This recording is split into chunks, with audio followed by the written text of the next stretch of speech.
الحمد لله الذي أرسل رسوله بالهدى ودين الحق ليظهره على الدين كله وجعل هاديا ومبشرا ونذيرا وداعيا إلى الله بإذنه وسراجا منيرا وجعل فيه أسوة حسنة لمن كان يرجو الله واليوم الآخر وذكر الله كثيرا. اللهم صل على محمد صاحب المقام المحمود والحوض المورود واللواء المعقود وعلى آله الطيبين الطاهرين والصحابة غر الميامين ومن تبعهم بإحسان إلى يوم الدين ثم أما بعد. ہم اللہ تعالیٰ کا بے پناہ شکر ادا کرتے ہیں کہ جس کی توفیق سے، جس کی نصرت اور مدد سے ہم نے یہ 10 روزہ فہم سیرت النبی صلی اللہ علیہ وسلم کلاس کی اور حضور کی پیدائش سے لے کے آپ کی وفات تک کے احوال واقعات آپ کے سامنے رکھے. بہت سارے آپ کی سیرت کے گوشے ایسے تھے جن پر عام خطبات جمعہ میں یا دیگر سیرت کے پروگراموں میں روشنی نہیں ڈالی جاتی. الحمدللہ ہم نے کوشش کی کہ ان واقعات کو بھی آپ کے ساتھ شیئر کیا جائے. آج ہمارا آخری سبق ہے. کل ہم نے آپ صلی اللہ علیہ وسلم کی وفات تک آپ کی سیرت کا مطالعہ کر لیا ہے. حضور کی وفات کے بعد کچھ اختلاف ہو گئے فوراً چند چیزوں کے اندر. یعنی جب اللہ کے رسول کی وفات کی خبر عام ہوئی تو جناب عمر تلوار لے کے کھڑے ہو گئے. انہوں نے کہا جو کہے گا نا کہ محمد صلی اللہ علیہ وسلم وفات پا گئے ہیں میں اس کی گردن اڑا دوں. ہر طرف خاموشی ہے. لوگ سہمے ہوئے ہیں کہ یہ اختلافات اور ان کا حل یہ ہمارے سامنے رہنا چاہیے. اختلافات کو کبھی بھی طول نہیں دینا چاہیے. جی یہ سیدنا عمر رضی اللہ تعالی عنہ وہ صحابی ہیں جب میدان احد میں حضور کی شہادت کی خبر عام ہو گئی تو سیدنا عمر کھڑے تھے اور کہہ رہے تھے لوگوں الیہ عباد اللہ کدھر جا رہے ہو، ادھر آؤ. محمد صلی اللہ علیہ وسلم اگر شہید ہو گئے ہیں تو وہ اپنا پیغام دے چکے ہیں. میرے اور آپ کے ذمہ حضور کے مشن کی تکمیل ہے. لوگوں کو سہارا دے رہے تھے اور آج تلوار تام کے کھڑے ہیں. جو کوئی نام لے گا کہ محمد صلی اللہ علیہ وسلم دنیا سے رخصت ہو گئے ہیں میں اس کی گردن اڑا دوں. وہ تو گئے اللہ سے ملنے، ہم کلام ہونے، موسیٰ علیہ السلام کی طرح. جس طرح موسیٰ علیہ السلام کوئی طور پہ گئے تھے اور پھر واپس آ گئے تھے. اس موقع پہ جناب ابو بکر صدیق رضی اللہ تعالیٰ عنہ اس وقت موجود نہیں تھے.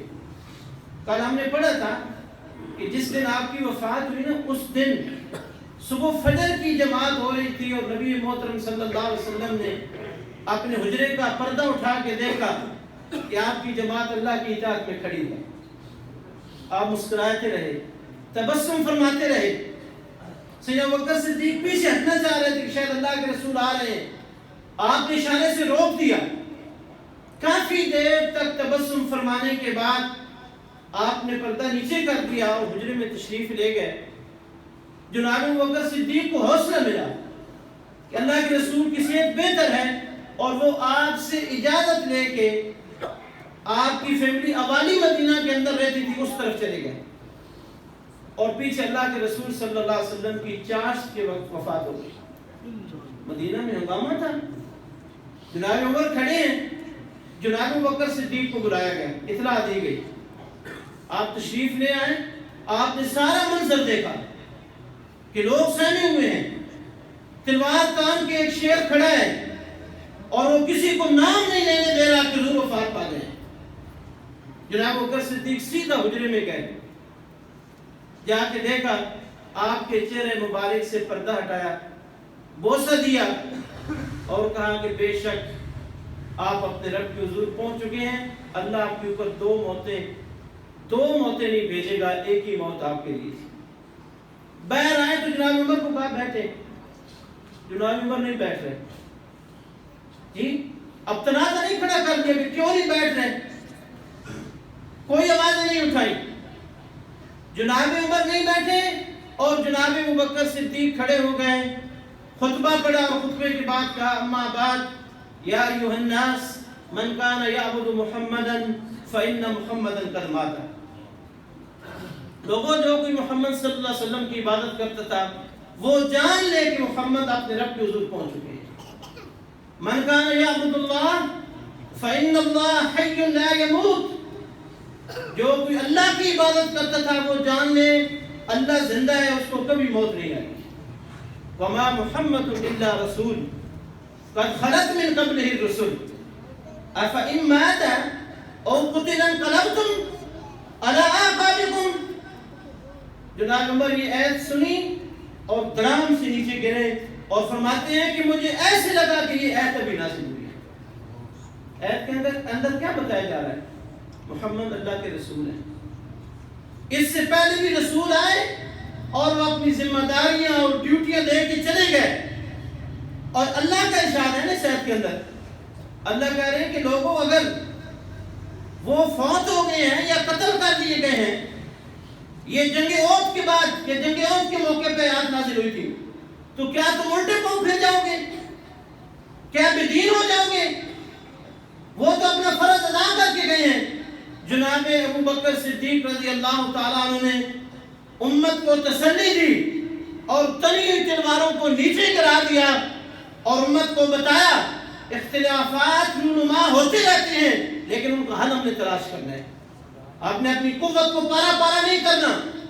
ہماری معمولی بات ہوتی ہے, ہم اپنا جھنڈا لے کے میدان میں آ جاتے ہیں, معمولی اختلاف ہوتا ہے اپنی پارٹی بنا لیتے ہیں, معمولی اختلاف ہوتا ہے ہماری الگ مسجد بن جاتی ہے. اسی دوران جناب ابوبکر اور جناب عمر رضی اللہ تعالیٰ عنہ کو اطلاع ملتی ہے کہ اب دوسرا اختلاف اور مسئلہ کھڑا ہو گیا ہے حضور کی جانشینی کا. حضور کے بعد حضور کا جانشین کون ہوگا؟ اور ثقیفہ بنی سعد کے اندر بنو سعد کی حویلی میں لوگ اکٹھے ہیں اور اس کے اوپر ڈسکشن ہو رہی ہے.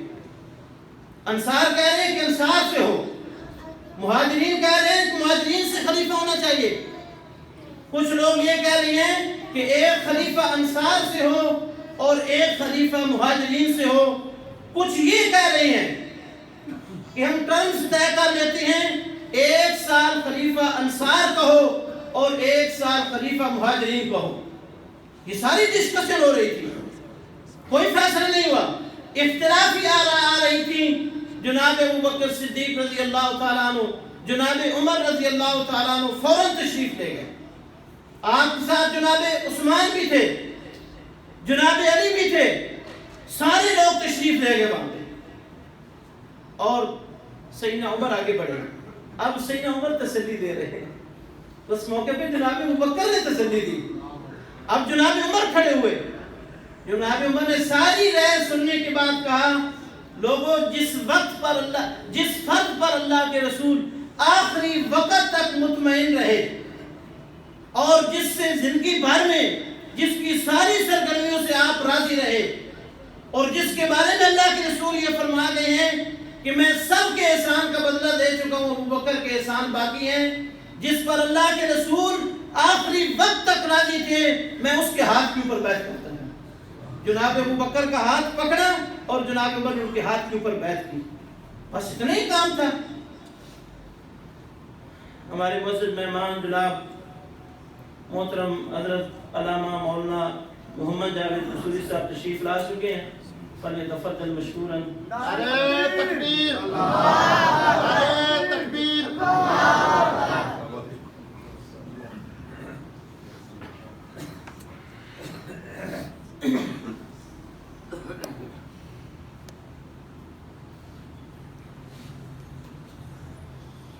جناب عمر رضی اللہ تعالیٰ عنہ نے جناب ابوبکر کے ہاتھ کے اوپر بیعت کی. یہ منظر دیکھ کے سارے لوگ جناب ابوبکر کے ہاتھ کے اوپر بیعت کر لیتے ہیں. اختلاف رونما ہوا ہے نہیں, بر وقت حل ڈھونڈا گیا ہے. ہم اختلافات کو دباتے ہیں, ان کو مزید آگ لگاتے ہیں اور امت کی قوت پارا پارا ہو جاتی ہے. میرے بھائیوں اور دوستوں, سیرت کا پیغام ہے ہم اس بکھری اور منتشر امت کو جوڑیں, ہم اس امت کو اس قابل بنائیں کہ اقوام عالم کی امامت اور قیادت کرے. یہ سیرت صرف ربیع الاول کے لیے نہیں ہے, یہ سیرت کسی خاص جلسے تک محدود نہیں ہے. اس سیرت کا پیغام ہے کہ امت کا ہر فرد اپنے اندر اتنی استطاعت اور طاقت پیدا کرے کہ وہ وقت کا امام بن سکے. اللہ کے رسول صلی اللہ علیہ وسلم نے سیدنا عیسیٰ علیہ السلام کے بارے میں کچھ ارشادات فرمائے. نزول عیسیٰ, آپ نے فرمایا صبح کے وقت ان کا نزول ہوگا. مسلمانوں کا امام امامت کے لیے مصلی کی طرف بڑھ رہا ہوگا تو عیسیٰ علیہ السلام نازل ہوں گے اور آگے آئیں گے تو امام پیچھے ہٹ کے کہے گا اے اللہ کے نبی آ کے امامت کروائیں, اور جناب عیسیٰ علیہ السلام کہیں گے نہیں, اس امت کا ہر فرد امام ہے. میرے بھائیوں اور دوستوں, یہ بہت بڑا اعزاز ہے. اقوام عالم کے پاس انسانیت کی امامت کا کوئی قانون اور لا نہیں ہے سوائے قتل اور جہالت کے. امت مسلمہ رنگ اور نسل کی بنیاد کے اوپر تقسیم ہوتی جا رہی ہے, اور ہم اپنی گلیوں اور بازاروں کے اندر دیکھتے ہیں نت خود ساختہ دین ہمارے سامنے کھڑے ہو رہے ہیں, ہم ان کو مضبوط کر رہے ہوتے ہیں. اب تیسرا اختلاف حضور کی تدفین کا آ گیا. آپ کو دفن کہاں کرنا ہے؟ کچھ لوگوں کا خیال تھا کہ آپ کو بیت المقدس دفن کیا جائے. انبیاء کا مسکن ہے, انبیاء کی سرزمین ہے, وہاں آپ کی تدفین ہونی چاہیے. کچھ لوگوں کا خیال تھا کہ نہیں مکہ مکرمہ میں ہونی چاہیے. کچھ لوگوں کا خیال تھا کہ نہیں جنت البقیع میں ہونی چاہیے. کچھ لوگوں نے شہدائے احد کے قبرستان کی بھی رائے دی. باتیں جو ہیں وہ آ رہی تھی سامنے. جناب ابوبکر صدیق رضی اللہ تعالیٰ عنہ آگے بڑھے. انہوں نے کہا کہ اللہ کے رسول صلی اللہ علیہ وسلم نے فرمایا ہے انبیاء کی وہی تدفین ہوتی ہے جہاں ان کی روح قبض ہوتی ہے.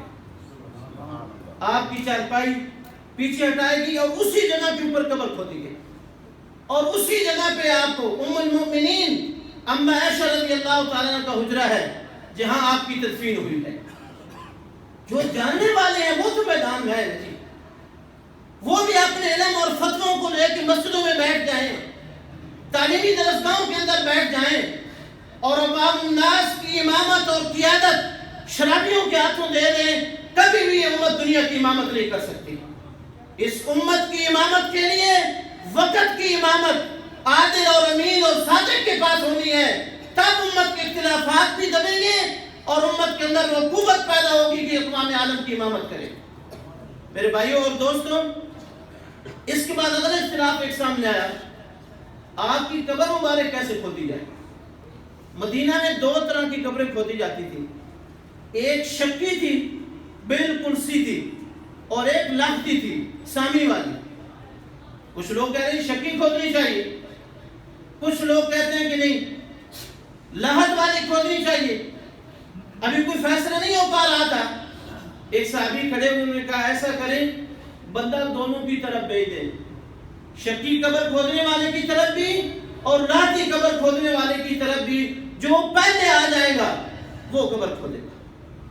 اختلافات کا حل موجود ہے دین کے اندر, ہم حل کی طرف آئیں. اس امت کی خیر اسی میں ہے کہ اپنے اختلافات کو بھلا کے اپنے دین کے اوپر جمع ہو جائیں. میرے بھائیوں اور دوستوں, پہلا جو بندہ پہنچا وہ ابو طلحہ تھے جو لاہتی قبر کھودتے تھے. وہ پہنچے اور انہوں نے رسول اللہ صلی اللہ علیہ وسلم کی قبر تیار کی. یہاں درمیان میں جو میں نے ایک واقعہ ذکر کیا ہے کہ آپ کی جانشینی کا تقرر پہلے ہوا ہے اور آپ کی تدفین بعد میں ہوئی ہے. امت کی جو امامت ہے وہ ایک لمحے کے لیے بھی جانشینی, حضور کی جانشینی جو ہے ایک لمحے کے لیے بھی خالی نہیں رہنی چاہیے. اس لیے وقت کا تقاضا ہے. ہم نے اس دفعہ کئی نئی چیزیں دیکھی ہیں ربیع الاول کے مہینے میں. جو حضور سے عشق کرتا ہے حضور کے اسوے کے اوپر ہے. جو حضور کے ساتھ قیامت کے دن اٹھنا چاہتا ہے, لواء الحمد کے نیچے جگہ لینا چاہتا ہے اور حوض کوثر پہ پانی پینا چاہتا ہے, اس کو رسول اللہ صلی اللہ علیہ وسلم کا اسوہ کاپی کرنا ہے. آخری بات, اللہ کے رسول صلی اللہ علیہ وسلم نے فرمایا بعثت بین یدی الساعہ, میری بعثت قیامت تک کے لیے ہے. گورے کے لیے بھی ہے, کالے کے لیے بھی ہے, مکہ کے رہنے والوں کے لیے بھی ہے, اور بلوار کے رہنے والوں کے لیے بھی ہے, اور مشرق بعید میں فجی جزیروں کے اوپر رہنے والے انسانوں کے لیے بھی نجات اسی میں ہے کہ وہ محمد الرسول اللہ صلی اللہ علیہ وسلم کو اپنا ہادی اور رہبر مانے. بعثت بین یدی الساعہ حتی یعبد اللہ وحدہ لا شریک لہ, یہاں تک کہ روئے زمین کے اوپر رہنے والے سارے لوگ کلمہ گو ہو جائیں, اس وقت تک مجھے اور آپ کو جدوجہد کرنی ہے. آپ نے فرمایا وجعل رزقی تحت ظل رمحی, میرا جو رزق ہے نا وہ نیزے کے سائے میں ہے. یہ ٹیکنالوجی ہمارے پاس ہونی چاہیے.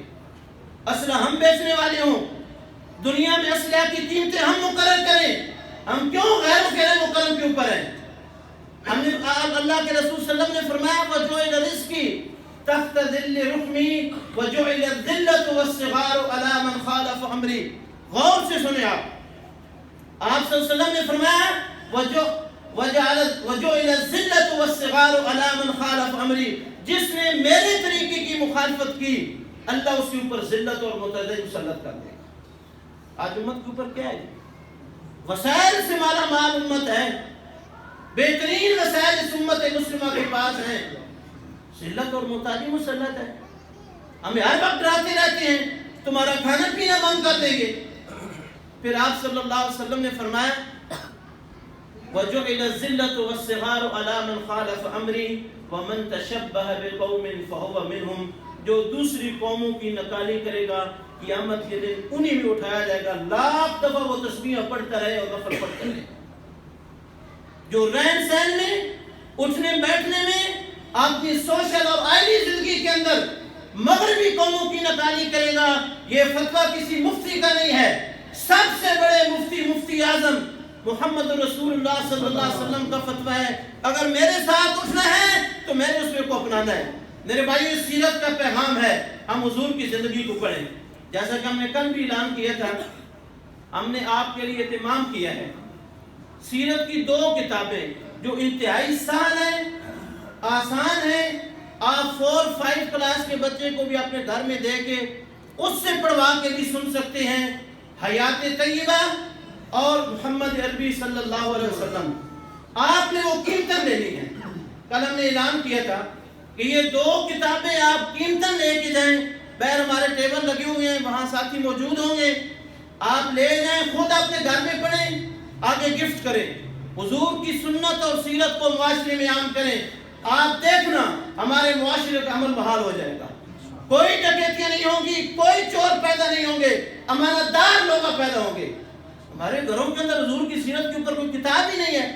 پرسوں میں ایک فیس بک کے اوپر کلپ دیکھ رہا تھا, ٹیچر نے اپنے اسٹوڈنٹس کو کہا کہ آپ کے گھر میں جو اضافی کتاب ہے نا, جو آپ نہیں پڑھتے, کتابیں پڑھی ہوئی ہیں گھروں کے اندر, وہ آپ لائیں اور سکول کی لائبریری میں ہم رکھ دیتے ہیں. یہاں بچے اس سے فائدہ اٹھائیں گے. اگلے دن جب صبح ٹیچر کلاس میں آئے تو اسٹوڈنٹ اٹھ کے آ رہے ہیں اور قرآن پاک تھما رہے ہیں اور کہہ رہے ہیں یہ وہ کتاب ہے جو ہمارے گھروں میں پڑھی رہتی ہے, باقی ساری کتابیں ہم دیکھتے رہتے ہیں. علامات قیامت نہیں ہے جی. ہم دنیا کا ہر فن سیکھ لیتے ہیں, دنیا کی ہر ٹریننگ لے لیتے ہیں, دنیا کے مختلف ملکوں کے ویزے حاصل کرنے کے لیے ہم دوڑے لگاتے ہیں, جائز اور ناجائز سارے ذرائع استعمال کرتے ہیں. قرآن وہ مصنوع کتاب بنی ہوئی ہے جو ہمارے گھروں میں ہے, ہم ایمان رکھتے ہیں لیکن ہم پڑھتے نہیں ہیں. تو یہ سیرت کی کتاب آپ ضرور لے کے جائیں. اسی کے ساتھ ہی ہم نے قرآن کریم کے آخری 3 پاروں کی تفسیر, روزمرہ کی دینی مسائل کے اوپر مشتمل ایک چھوٹا سا کتابچہ آپ سب کے لیے رکھا ہے, وہ آپ کو ہم گفٹ دیں گے. سیرت کی 2 کتابوں میں سے ایک کتاب آپ نے ضرور لے کے جانی ہے، خرید کے جانی ہے۔ حیات طیبہ کی خالد صاحب نے قیمت بتائی 140، اور محمد عربی کی جو دوست ہے یہ ریتی قیمت پر ہم منگوا کے دے رہے ہیں تاکہ ہمارے گھروں کے اندر حضور کی سیرت کے تذکرے ہوں، ہمارے بچے ان تذکروں کو پڑھ کے اپنی زندگی کی تعمیر کریں۔ ساتھ ہی ہمارے یہ 2 ادارے ہیں جو آپ کے سامنے ہیں، اس کے پیچھے مرکز تفہیم الاسلام للبنات ہے جہاں ہم حفظ کی تعلیم دیتے ہیں، 4 سالہ علوم اسلامیہ کا کورس ہے اور پلس FA تک ریگولر تعلیم بھی ہے۔